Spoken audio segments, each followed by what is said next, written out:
The kind of love that God produces in the hearts of his children is a love that is never one-dimensional.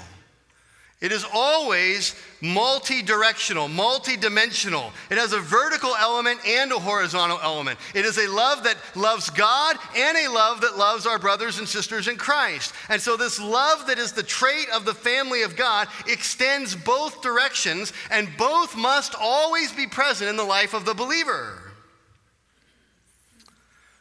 You know, there are people who just naturally enjoy other people. We call them extroverts, outgoing, people, whatever it might be. But there are people that they just enjoy being around people. That's where they feel like they thrive.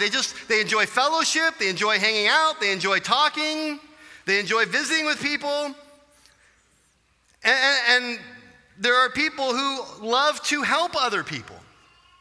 They just love to serve others. They see somebody on the side of the road, they're going to pull over. It doesn't matter who it is. They want to be helpful. They see there's a need in the church, they're going to try to meet it. They're going to show up. They're going to serve. They're going to do whatever. And people may look at themselves and go, well, look, I mean, I enjoy being around the people in the church. I enjoy the people of God.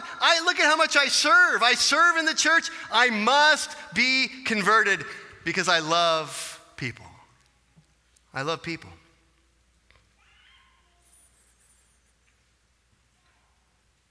But what if there's no heart for worship? What if there's no devotion to God? What if when it comes to worship, they're bored? They're indifferent. They're disinterested, distracted.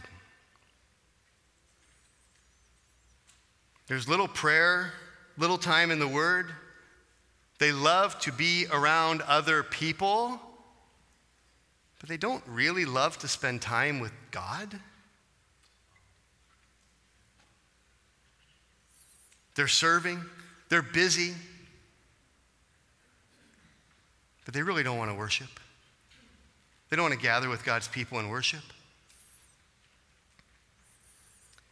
When that happens, it should prompt some questions in your heart as to why I enjoy the people of God, but I don't enjoy God.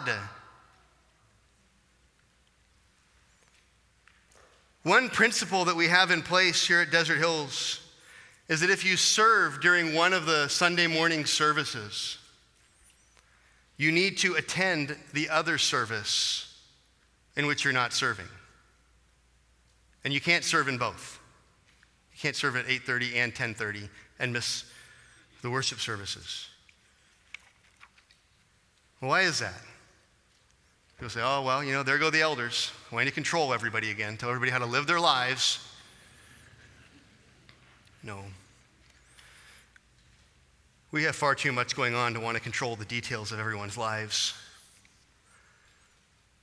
The reason this principle is in place is because love for others demands love for God. Serving can never happen properly if it is devoid of dedicated time to gather with the people of God and worship.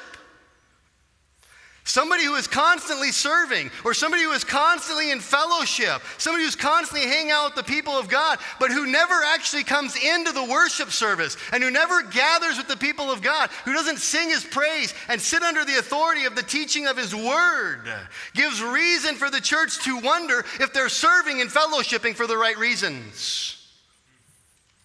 Because they seem to love fellowship and service, but they don't seem to love God.